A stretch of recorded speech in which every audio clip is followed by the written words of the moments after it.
Hello, and welcome to the devotion for Tuesday, July the 12th.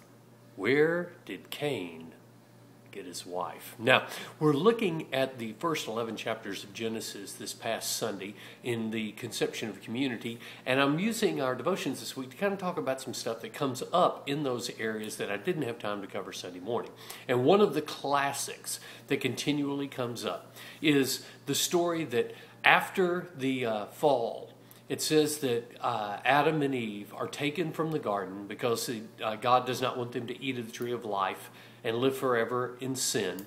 They go out and they begin to have kids. So they have two children, Cain and Abel. Cain and Abel end up in a altercation because Cain is jealous that God accepted Abel's sacrifice. He kills his brother, and there's a long story.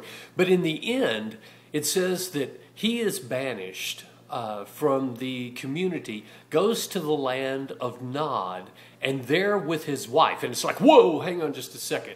All the Bible has talked about up until this point is Adam, Eve, their two children, Cain and Abel. Cain kills Abel. All of a sudden, we got people living in Nod. Where in the world did all these people come from? They go, you can't trust the Bible.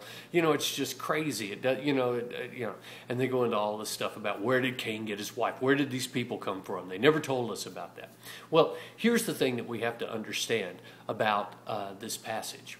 What we have to understand is that in the first century, as these writers were writing, the granular detail that we expect, that we believe must be in every article that is ever written, didn't even register with them. You remember, as we talked about Sunday morning, these were stories. They were shortened. They were told to communicate a message orally that could be passed from one person to the next person to the next person, because there was no one there. Very few people were even literate enough to write. There was nothing that could be, in the earliest times, there wasn't even papyrus and ink to try to write this stuff out. Anything that was done with vellum animal hides or on rock walls with some types of etchings. So people communicated everything just by speaking. They understood that you couldn't get every detail, every fact, or anything else that we expect in granular detail in stories. So they just assume there are going to be gaps in every story that we hear. There are going to be things that don't connect because you can't tell everything. And the reason that we can even substantiate this and be able to say that is the fact that the person that wrote Genesis, and Scripture says that that was Moses, was a brilliant individual. You can't read the book of Genesis and go, this person was an idiot. They had no common sense whatsoever. They had no education. The person that wrote this document was unbelievably educated. The writing, the ability to pull it all together, the stories, everything that is in there bears the mark of someone that is very intelligent.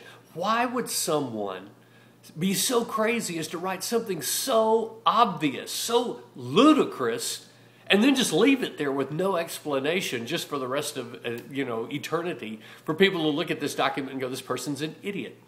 The reason that we know that the person is not an idiot is because of the volume that is written. And if the person is not an idiot and yet they leave that major gap, it's because in their culture it didn't matter. People didn't even ask the question. In fact, if we were to ask them, well, where did all these people come from? Why didn't you tell us about that? They would look at us kind of crazy and go, why in the world is that such a big deal to you? Why does it even matter? Because to them, it didn't. They understood God created. He filled the earth. This story regarding Adam, the term for man, and Eve coming from man, this story is about the fall, and that is an important story. Everybody else that was there, I don't know. Did God create more than just Adam and Eve? Did they have a bunch of kids different? Did they populate the world before the fall and then after the fall? This is a very unique thing that happens that needs to be focused on. Quite honestly, we don't know. They don't give us all that granular detail because for them it wasn't that important. So whenever we have people come, and we end up with this all the time, it's people look at the Bible and go, how can we trust the Bible when the crucifixion, one gospel says it happened at noon, the other gospel says it happened at 3. You see, they didn't even know what was going on. They could contradict themselves over and over again. And you go, hey, listen, nobody had a watch in the first century. No one was walking around going, it's 10 to 3. They didn't do that. Everybody that was going to make a quote-unquote guess about the time looked up. When they looked up, they looked at the sun. They said it was about the noon hour. It was about the 3rd hour. Nothing in Scripture happens at 2:45, right? Nothing. They didn't even have that granular detail. So one person looked up. What time was the crucifixion? I don't know. What if it was at 2 o'clock or 1:45? One person looks up and goes, it's about noon. The other person looks up at 1:45 and goes, it was about 3, right? Why? Because it's about halfway between the two, and one of them rounded back, the other one rounded forward. What does it matter? Nobody was walking around with watches. They always rounded everything. So we can't put ourselves in a position to where we expect biblical writers to write with the granular detail that we want in the 21st century and the 20th century. We are looking for to understand how they do what they did.